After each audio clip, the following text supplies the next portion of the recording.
Hello friends, the Bong chef Shukla চ্যানেলে সকলকে welcome. আজকে আমি ম্যাঙ্গো কুলফির রেসিপি নিয়ে এসেছি। এটা খুবই সহজ পদ্ধতি।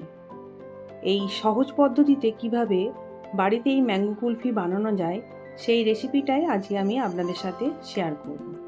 তাহলে চলুন আজকের রেসিপিটা দেখে নেওয়া যাক। প্রথমে একটি পাত্রের মধ্যে হাফ কাপের মতো জল নিয়ে নিয়েছি। এরপর মেট্রো রিচ মিল্কটা আমি নিয়ে নিচ্ছি। 1 লিটারের মতন দুধ এই পাত্রের মধ্যে ঢেলে দিচ্ছি। এই দুধের মধ্যে জল দেওয়ার জন্য দুধটা যখন আমি ফোটাবো তখন এটা তলায় বসবে না, সেই জন্য জলটা আমি আগে থেকে দিয়ে দিলাম।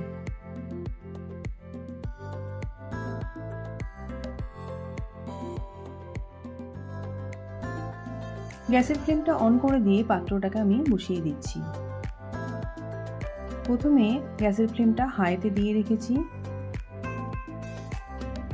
যখন দুধটা একটু ফুটতে শুরু করবে তখন আমি গ্যাসের ফ্লেমটাকে লো টু মিডিয়ামেতে দিয়ে পুরো দুধটাকে ফোটাতে থাকবো। দুধটাকে পুরো অর্ধেকের মতন করে নিতে হবে। অর্ধেকের মতো করে নেওয়ার পর তারপর আমি এর মধ্যে চিনি দেব। দুধটা অর্ধেকের মতন হয়ে এসেছে। এরপর এর মধ্যে আমি চিনিটা দিয়ে দেবো। চিনিটা দিয়েও এটাকে ভালোভাবে ফোটাতে হবে।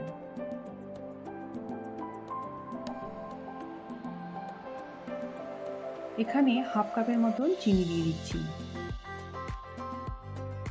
চিনি দিয়ে এটাকে আমি খুব ভালোভাবে ফোটাতে থাকবো। দিয়ে এই দুধটাকে আরো ঘন করে ফেলবো।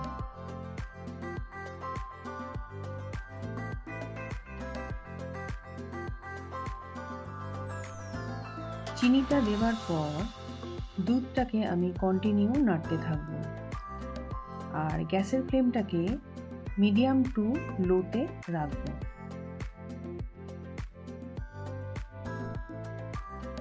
দুধের কালারটা আস্তে আস্তে চেঞ্জ হয়ে আসছে।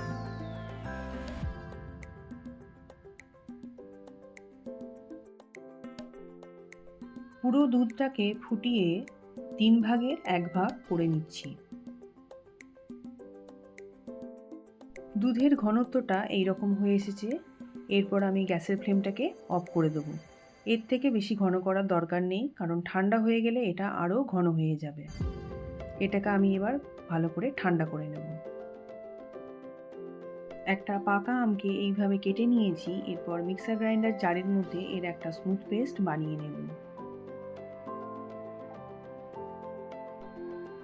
এইরকম একটা স্মুথ পেস্ট বানিয়ে নিয়েছি।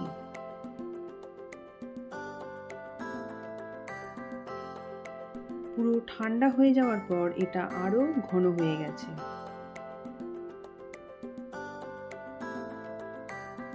এরপর যে আমের পাল্পটা রেডি করে রেখেছিলাম সেটা অর্ধেকের মতন দিয়ে দিচ্ছি। দিয়ে এটাকে আমি ভালোভাবে মিশিয়ে দিচ্ছি।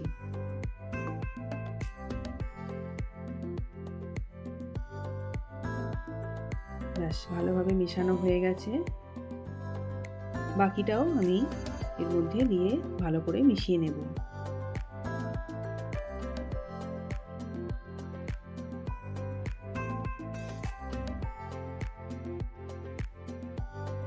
ব্যাস, সুন্দরভাবে মেশানো হয়ে যাচ্ছে।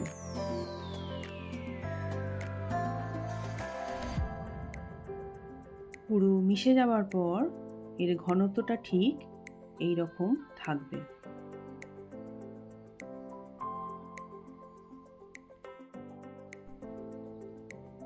এরপর এরকম পোর্সিলিনের ভাঁড় নিয়ে নিয়েছি। আপনারা চাইলে মাটির ভাঁড়েও বসাতে পারেন, আবার স্টিলের বাটিতেও বসাতে পারেন।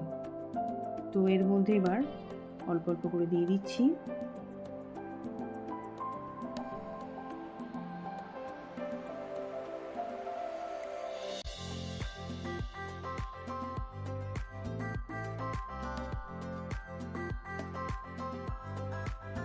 আমন্ড আর কাজু এইভাবে কেটে রেখেছিলাম, সেগুলো আমি এর উপর আস্তে আস্তে ছড়িয়ে দিচ্ছি।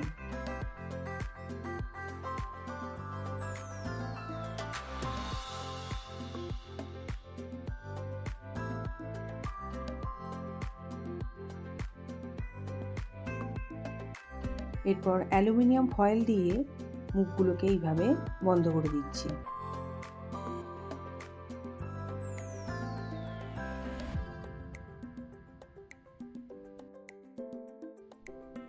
সাইডগুলো ভালো করে চেপে দিলাম।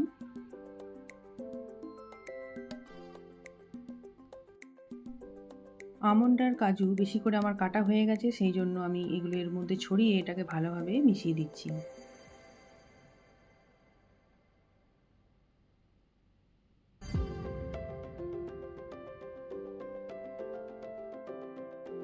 এবার এই মিক্সচারটাকে আমি একইভাবে দিয়ে দিচ্ছি। আশা করছি আমার এই ভিডিওটা আপনাদের ভালো লাগছে।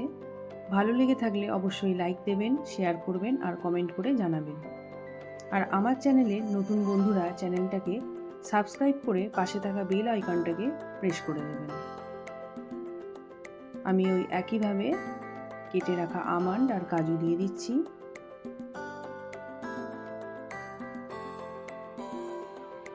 অ্যালুমিনিয়াম ফয়েল দিয়ে মুখগুলো বন্ধ করে দিচ্ছি।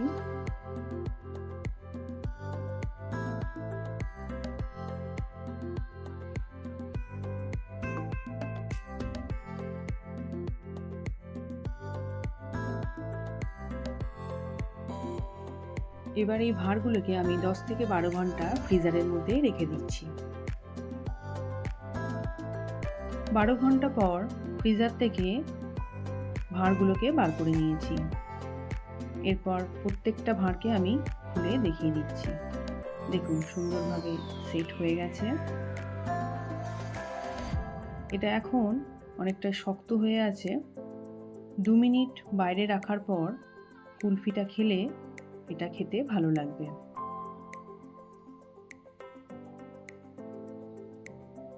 ব্যাস রেডি হয়ে গেছে ম্যাঙ্গো কুলফি।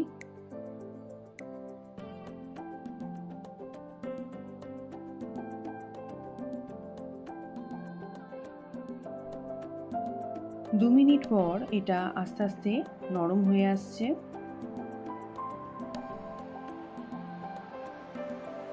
তো আজকের মতো এখানেই শেষ করছি। আবার আসবো অন্য কোনো রেসিপি নিয়ে। আপনারা সবাই ভালো থাকবেন, সুস্থ থাকবেন।